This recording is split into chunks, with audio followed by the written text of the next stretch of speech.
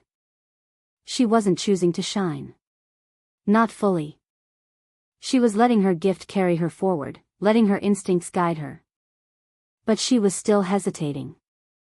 In the novel, she scraped by when she reached integration rank. Her gift compensated for the imperfection in her light, allowing her to keep pace with the other geniuses. But that flaw would remain. I couldn't let that happen. Not when I could fix it. Serafina had confronted her past and stepped beyond it. Now, it was Rachel's turn. And I was going to make sure she did. Sleep had never come easily to me. My mind never shut up, constantly spinning, chasing thoughts that tangled and knotted themselves into problems I didn't have answers for. And tonight, it was worse. Because tomorrow wasn't just another day. It was Rachel's birthday. And if I wanted to help her face what was coming, the memories, the weight of it all, I couldn't afford to make a mistake. Serafina's trauma had been painful, but straightforward. I could guide her through it, force her to confront it. But Rachel? Rachel was different. She had built walls, not around her pain, but around herself. Serafina's sorrow was buried, Rachel's was locked behind doors she refused to open. A misstep could send her running. Or worse, shutting me out completely. Lucifer had made that mistake in the novel. He had tried to force his way in, thinking brute honesty and sheer force of will could fix her. It hadn't. It had only driven her further away. I wasn't going to be him. I sighed and turned over, staring at the ceiling. Thinking wasn't helping. I needed to calm down. Then came the knock. Soft, hesitant. I sat up immediately, frowning. Who would? Before I could even process the thought, the door slid open, and a blur of gold hit my chest. Rachel. She clung to me, arms tight around my waist, fingers gripping my shirt like I might disappear. What's wrong, Rach? I asked, my voice softer than I expected. She didn't answer, just held on tighter. I sighed, wrapping my arms around her and guiding us both inside, shutting the door behind us. Only then did I notice, her ears were damp. She had been crying. The realization twisted something in my chest. Rachel was always so bright, so alive. Seeing her like this, trembling against me, so small. It made my heart ache. I reached up and wiped away the lingering tears on her cheek. Rachel, I murmured. What happened? She shook her head, pressing her forehead against my shoulder. I didn't mean to come, she mumbled, her voice thick. I had a bad dream. I knew what it was. Her mother. It always came back to her mother. She didn't need to say it. I just held her, letting her cry, letting her be. We sat like that on the edge of my bed, her body curled into mine, until the worst of it passed. Her breathing slowed, the tension in her shoulders easing just a little. Finally, she pulled back, rubbing at her red-rimmed eyes with an embarrassed little sniff. Sorry, she muttered. I just needed to see you. Don't be sorry, I said, catching her hand before she could turn away. I don't know what you're going through, Rach. But I want to be here. Even if all I can do is sit with you. Her eyes met mine, wide and glistening. Then she pushed me. I yelped as I tumbled backward, landing flat against the mattress. Before I could react, she was on top of me, pinning me down, her golden hair cascading over us like a curtain. You're unfair, she whispered. I swallowed. What? She pouted, her cheeks still damp but her lips twitching at the corners. You're unfair, she repeated, leaning down, her nose almost touching mine. Making my life so hard while I'm trying not to like you. My heart stuttered. Then it started pounding. Rachel's hands curled into the fabric of my shirt, her body trembling with frustration, with something deeper, something raw. You know, Arthur, she said, her voice steady despite the blush darkening her cheeks. I may be the future saintess, but I'm a girl too. She exhaled sharply, her sapphire eyes locking onto mine with an intensity that sent a jolt through my chest. I like you. I told you I like you. And you said you like me too. Her fingers tightened, almost like she was grounding herself. You want me to wait? Fine. I accept it. But. Her voice wavered. But. She shuddered, her breath hitching, and then suddenly, she snapped. Then don't be like this, she blurted, eyes burning, frustration spilling out like a dam breaking. Don't be so goddamn charming, so nice, so handsome and hot, I can't stop looking at you, you idiot. If you're going to be so effortlessly, stupidly attractive, then just, do me. I blinked. Hard. Words failed me, and for the first time in a long time, my brain just stopped working. Rachel, however, was far from finished. Are you just leading me on? She asked, turning her face away, her voice suddenly quieter, more fragile. Do you not care about me like I do for you? Is this all just funny to you? That you have 4 girls who most guys would die for, all of them in love with you? That it's all just handed to you? Her breath hitched, and she shook her head. I don't know what to do, Arthur. Ratch, I tried, but she cut me off with a finger pressed firmly to my lips. No, she whispered, her eyes locked onto mine, fierce and vulnerable all at once. Shut up. I stared at her, stunned. It's already past midnight, she said, exhaling shakily. Which means it's my birthday. A small, shaky smile tugged at her lips, but it didn't quite reach her eyes. And as the birthday girl, I get to do as I want. She leaned closer. So shut up, and let me talk. I closed my mouth, because really, what else could I do? Rachel took a breath, steadying herself. The first person I thought of coming to, after waking up from that stupid nightmare again, wasn't my father, or my sister. It was you. Her grip on my shirt tightened. You, even though you don't know anything. You, even though I met you last, and those 2 are my family. She swallowed hard, searching my face, eyes glossy and desperate. Tell me, genius, her voice cracked, just slightly.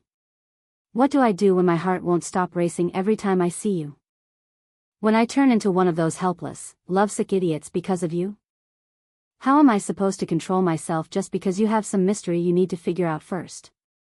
Her hands trembled. It's not fair. I opened my mouth, not even sure what I was going to say, but she wasn't finished.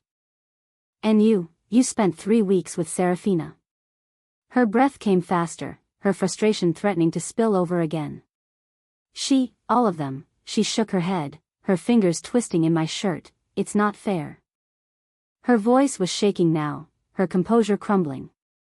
I could see it, the way she was barely holding herself together, the way her walls were cracking under the sheer weight of everything she was feeling.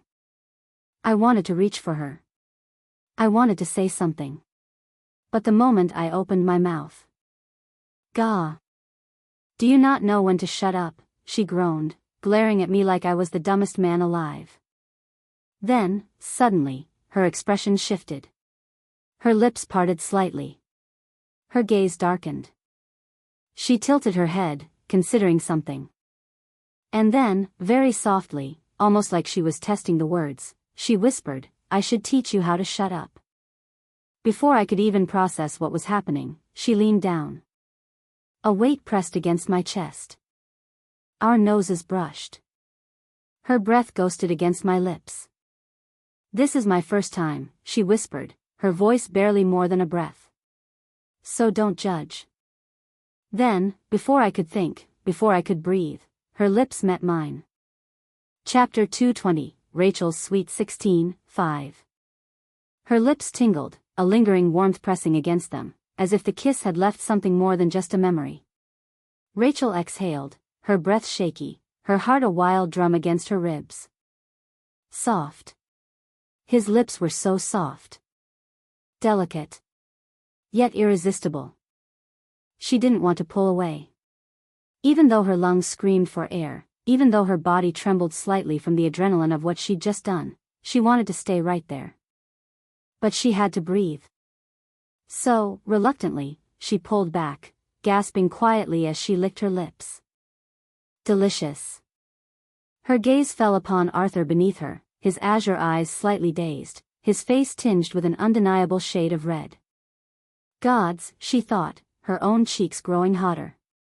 How is he so unfairly handsome? The way his tousled hair fell against the sheets, the way his chest rose and fell in measured breaths, the way his lips, those lips, were still parted slightly from their shared moment. She swallowed hard. Rachel? Arthur's voice finally broke the silence, deep and steady, yet holding a touch of confusion. His voice. His voice. Did everything about him have to be so attractive? A slow, mischievous smile curled her lips. I'll take your lips as my birthday present, okay? She murmured, her face burning brighter than ever. Arthur blinked up at her, still somewhat caught off guard. Rachel, however, wasn't done yet. She missed him. She missed him so much that the ache of longing felt almost physical. She'd held back for so long, keeping that distance, pretending she could stay content with just being near him. But now? Now, she wanted him. She needed him. More than anything, she had to make him hers. Then, her eyes flickered downward, catching something interesting. Her lips twitched. Oh, she muttered, her voice barely above a whisper. Arthur went still. His entire body tensed, his hands clenched into fists against the sheets. Rachel grinned, leaning in slightly, her voice dropping into something teasing, though it trembled slightly with her own nervous excitement. Do you like the view? Arthur's reaction was immediate, his hands shot up, covering his eyes as he groaned. Rachel, why the hell did you become so much like Cecilia? Rachel froze. Did he not like it? For a moment, doubt crept into her mind, cold and unwelcome. Had she misread everything? Had she pushed too far? But then... Don't look away, she huffed, grabbing his wrist before he could fully turn away. I'm the birthday girl. You have to look at me. Properly. Rachel, you need to. But she was already pulling his arm away, and when his eyes finally landed exactly where she wanted them to, he froze. Rachel bit her lip, watching his reaction closely, waiting for any flicker of disapproval. But instead, she saw it, the way his pupils dilated, the way his throat bobbed as he swallowed, the way his face turned an even deeper shade of red. A shiver ran down her spine. This is... She whispered, her voice a little unsteady, my best part. Her fingers fidgeted slightly, her usual confidence wavering for just a moment. Do you like it? Arthur averted his gaze. His face was practically glowing red now. Rachel inhaled sharply, eyes widening. He liked it. He liked it. A slow, giddy warmth spread through her chest. You like it, she murmured, her lips curling into a soft, very pleased smile. Then... She felt something. Something press against her. She blinked. Tilted her head. Then, realization. Arthur's entire body stiffened beneath her. Her lips parted in surprise before she let out a delighted giggle, pressing a hand to her mouth. Oh, she hummed, her smile turning playful, you liked it so much. Arthur made a strangled noise, his hands snapping up to physically push her off of him. Rachel. She let him, laughing softly as she sat up beside him, her heart still pounding in her chest. Thank you, she murmured, her voice quieter now, more sincere. For comforting me. And for making me happy, Arthur. She glanced at him, her gaze softer than before, her teasing expression melting into something more genuine.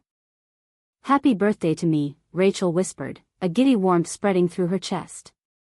Then, with all the smug confidence of someone who had just won an imaginary but incredibly important battle, she tilted her head at Arthur. And don't worry about that, she added, eyes twinkling mischievously. It'd be weirder if nothing happened. She didn't wait for his response. It was better to leave before he recovered enough to say something painfully logical. Instead, she turned on her heel, practically floating out of the room, leaving him dazed in the wake of her words. By the time she reached her own room, she was practically vibrating. The moment the door shut behind her, she all but threw herself onto the bed, grabbing the nearest pillow and squeezing it like it held the secret to all her happiness. Her cheeks were burning, her heart beat too fast, and her lips still tingled. Her first kiss. And it was Arthur. Rachel let out a small, breathless giggle as she buried her face into the pillow. If she had known birthdays could be this good, she would have started celebrating them properly years ago. All the doubts, all the nightmares, all the pain that had crept in through the cracks of her mind before, gone. Just like that. Vanished, replaced by something far more intoxicating. It had always been him. Her world had always spun just a little bit faster when he was in it. And now? Rachel's fingers curled around the fabric of her pillow as she whispered her vow into the darkness. You're mine, Arthur. All mine. Just mine. Always mine. A quiet, dreamy sigh left her lips as sleep slowly began to claim her. I'll be your perfect wife. I'll make sure your attention is always on me, and only me. Nobody else. Just me. With that final thought, Rachel drifted into the most peaceful sleep she had had in years, a triumphant smile playing on her lips.